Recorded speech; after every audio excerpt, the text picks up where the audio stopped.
Sobat investor semuanya, hari ini gue akan coba mereview investasi reksadana gue di obligasi di aplikasi Bibit selama 8 bulan. Kira-kira apa yang terjadi dalam 8 bulan ini, dan mungkin kalian bisa belajar banyak di sini juga. Selain daripada itu, gue akan coba membahas salah satu atau menjawab salah satu pertanyaan dari netizen yang ada dan bertanya soal obligasi dan reksadana obligasi. Penasaran seperti apa pertanyaannya dan juga bagaimana reviewnya? Simak videonya setelah yang satu ini.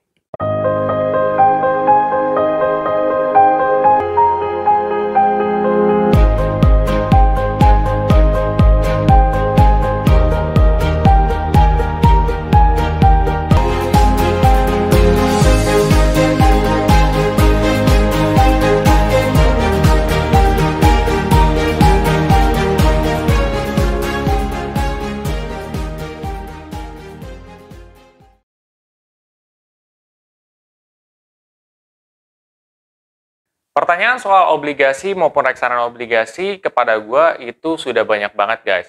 Cuman mungkin sebelum masuk ke sana, gue akan coba disclaimer dulu ya. Seperti biasa, satu, keputusan investasi ada di diri kita masing-masing. Kedua, investasi itu pasti mengandung resiko. Salah satu resikonya adalah penurunan.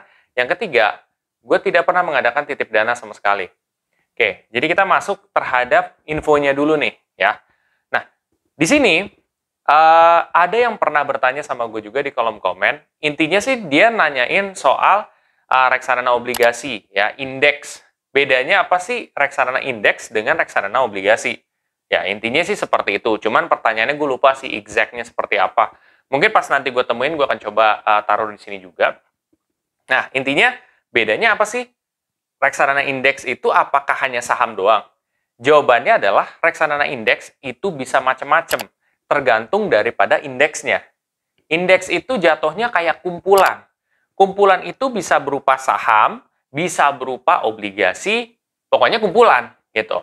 Kayak misalkan indeks Jason, ya udah indeks gua isinya misalkan bisa itu saham BCA, saham apalagi BNI, saham apa, pokoknya indeks yang menurut gua bagus gitu. Nih, gitu loh, kumpulan lah istilahnya seperti itu. Jadi indeks itu ada banyak gitu. Ada yang indeks mengikuti IDX 30 ya, atau IDX 30 ya. Ada juga yang Serikah Hati ya. Ada juga berbagai macam indeks syariah gitu. Itu tuh ada macam-macam. Jadi sebenarnya bukan hanya saham aja, tapi ada banyak gitu. Tergantung daripada indeksnya juga. Cara tahu lebih detailnya, kamu coba cek di fun fact sheet atau prospektus, tapi lebih ke fun fact sheet. Kalau fun fact sheet tuh biasanya ada keterangan kan, di top holdingsnya seperti apa, gitu. Kamu akan bisa belajar juga benchmarknya apa, gitu. Nah, itu biasanya ketahuan dari benchmarknya sih. Udah, gitu. Itu jadi bedanya ya. Kalau misalkan reksadana obligasi, itu ada juga yang reksadana indeks obligasi. Reksadana saham ada yang reksadana indeks saham. Nah, kalau reksadana indeks ini, dia itu berbeda dengan reksadana konvensional. Kalau reksadana konvensional, ya, yang non-indeks, itu biasanya dia akan butuh analis yang kira-kira milihin aset apa nih yang bagus nih, yang bagus untuk diinvest, supaya hasilnya itu bisa jadi lebih besar daripada benchmarknya.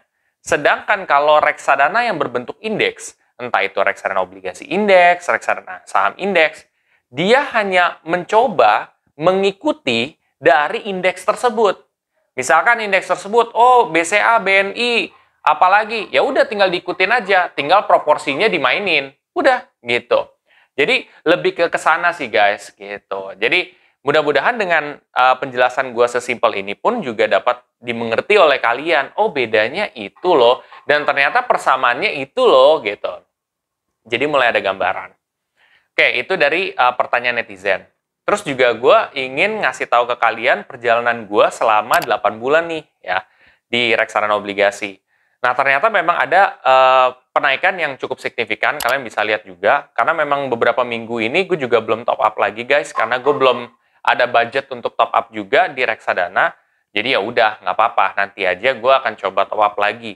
Tapi kan pokok dari gue bikin konten ini adalah dari komen orang di kolom YouTube gue juga yang pengen Mereka mendalami dari reksadana obligasi. Jadi biasanya gue kalau misalkan nge-review, itu ada info yang gue kasih tahu ke mereka. Entah dari mindset atau dari pengetahuan inti dari reksadana itu sendiri. Nah, makanya kalau kalian emang pengen dalemin lagi, kalian bisa coba tuh ikutin di playlist reksadana obligasi, praktek gitu. Coba aja kalian dalemin apa aja sih ilmu yang gue kasih di setiap videonya gitu. Mudah-mudahan ini juga bisa jadi bekal juga buat kalian ketika berinvestasi, seperti itu. Tetap harus ingat ya, evaluasi setiap 3 atau 4 bulan pada reksadana yang kalian pilih.